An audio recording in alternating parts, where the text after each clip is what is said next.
Welcome to Nusa Dua, aka Beach Resorts, baby. So we've entered the final leg of our Bali trip at the polar opposite end of the scale to where we started in Canggu. We head to Vietnam on Monday. Unpopular opinion, but Nusa Dua has been our favourite leg of the trip, and well, we think it speaks for itself. But if you still need convincing, let us show you what Nusa Dua has to offer. As Shannon mentioned, this is a bit of an unpopular opinion, but some say Nusa Dua isn't really Bali. They argue it feels more like a resort bubble than authentic island life. And honestly, they're kind of right. But for us, Nusa Dua was such a nice place to be. Definitely not somewhere we'd stay for our entire trip, but if you'd love great hotels, soft sandy beaches, and a bit of luxury, Nusa Dua is a must. Located on the south of the island, it does make day trips to places like Ubud or Cinnamon a little bit longer, but for us, it was the perfect way to end our trip and a final wind down with some real relaxation.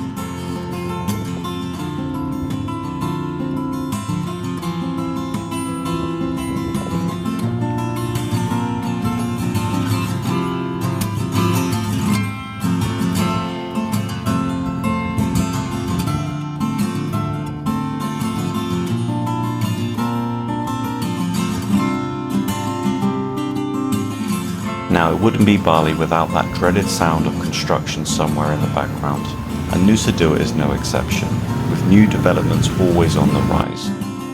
The good news is, it's few and far between, and you're never too far away from peaceful spots like Pura Nusa Dharma, where you can sit in silence, take in the stunning sea views, and enjoy a moment of true tranquility.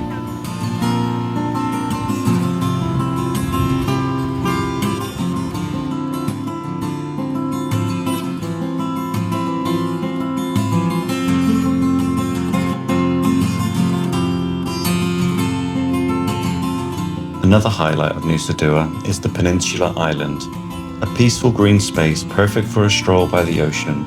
Here you'll also find the impressive Pandawa Lima statue, a striking monument that adds a touch of culture to the otherwise resort-style surroundings.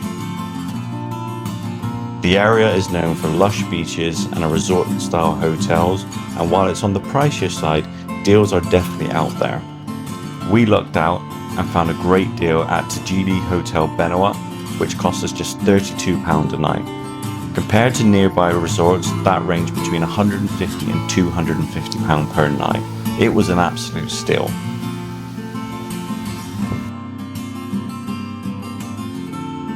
Our room was really clean, spacious. The hotel had 2 pools, a gym, and even had its own private beach.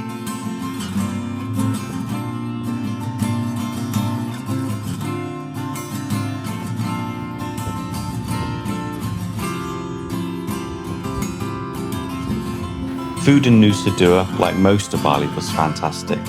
One of our favourite spots was Sukun restaurant Nusa Dua. It had great food and drinks, with mains starting around £6 and a meal for 2 typically cost us around £18 to £20. And if you're bored of your hotel's breakfast, head to Area Coffee Bali, where you can grab fresh pastries and breads made to order with the fillings that you want for only £2.50.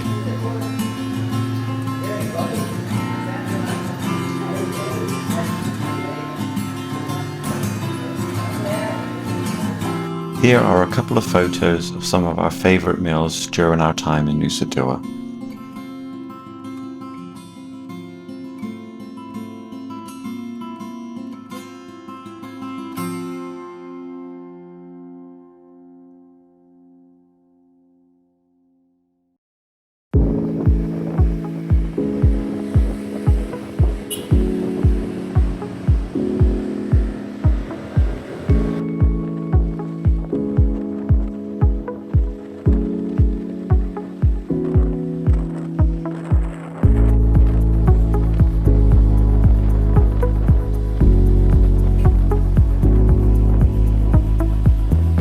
If you are staying in Nusa Dua, a must-visit spot is the Bali Collection Outlet Centre, located in the southern part of the area. It's home to a mix of shops and restaurants, everything from traditional Balinese goods to Western clothing brands.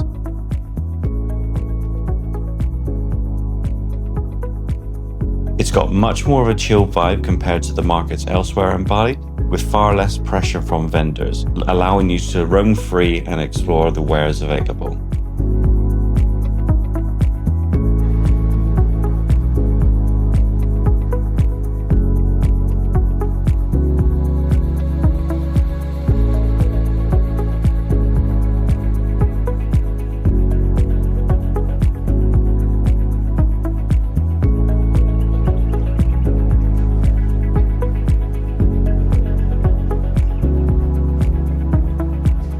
Most of our family think all we do in Bali is eat, and maybe they're right.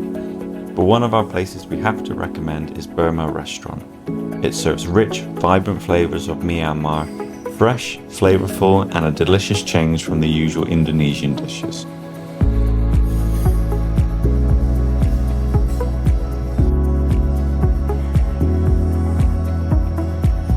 When we visited, there was even an outdoor market set up with independent stalls selling all sorts of goods at affordable prices.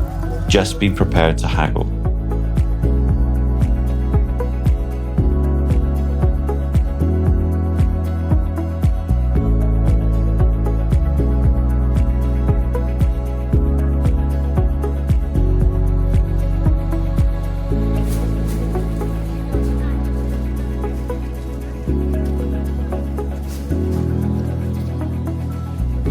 And if you're lucky, you might catch one of their cultural events. We were fortunate enough to see the traditional Kikak fire dance, which was the perfect cultural touch to an otherwise relaxing stay.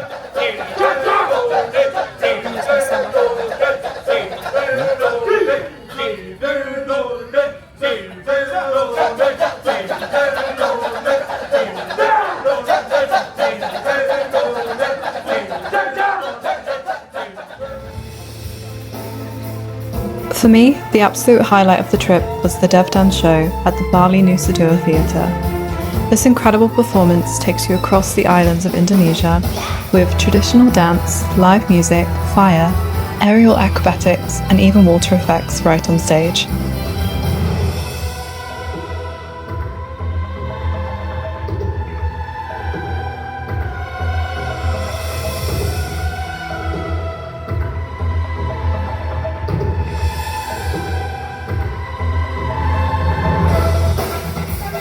The theatre is comfortable and air-conditioned, and while tickets are a little bit pricier than other shows, the scale and the quality make it 100% worth it. If you're in Nusa Dua, don't miss it. It's an unforgettable experience.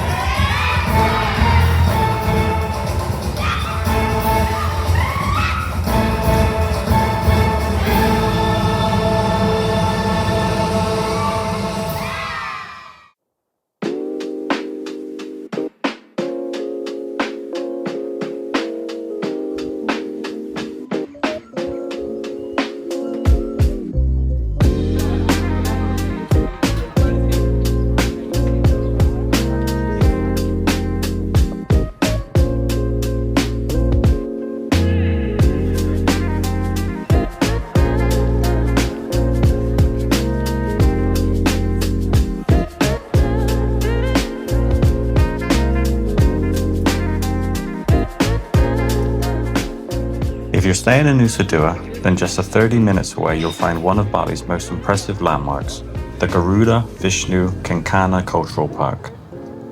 The highlight here is the Patung Garuda Wisnu Kencana statue, one of the tallest statues in the world. Standing at around 120 meters high and weighing over 3,000 tons, it's even taller than the Statue of Liberty. Construction began in 1997, but due to funding issues, it wasn't completed until 2018, over 20 years later. The statue is made from copper and brass with a steel frame to hold its massive structure together. The statue depicts Lord Vishnu riding a mythical bird Garuda, a powerful symbol of protection, peace in Balinese and Hindu culture.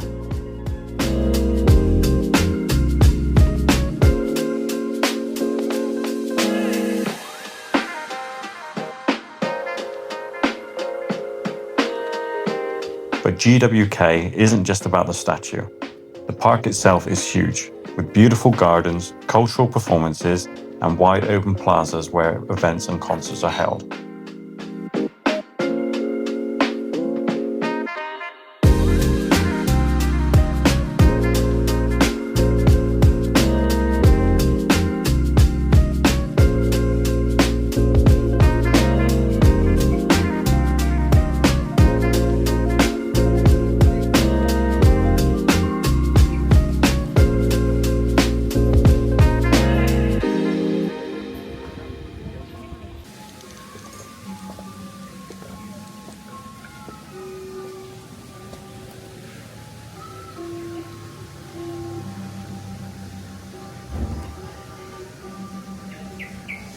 So this is the finished example. We also joined a session in Canang Sari, the small hand-woven offerings you'll see everywhere in Bali. They're usually made from palm leaves, flowers, and sometimes food items, and are placed daily at temples, shrines, and even on the ground outside homes and shops. Each element has a meaning, representing gratitude to the gods and balance in the universe. Taking part in making one of these really gave us a deeper appreciation of Balinese spirituality.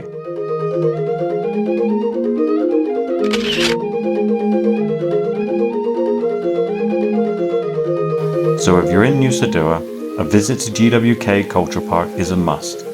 Not just for the jaw-dropping statue, but also for a chance to experience a little more of Bali's culture and traditions. So what's our opinion on Nusa Dua? It's fantastic if you're looking for a relaxed, high-quality break and don't mind a slightly longer commute to do day trips to places like Ubud, Kuta, or Sidaman. Depending on your time in Bali and your budget, of course, its close location to the airport makes it a really convenient spot.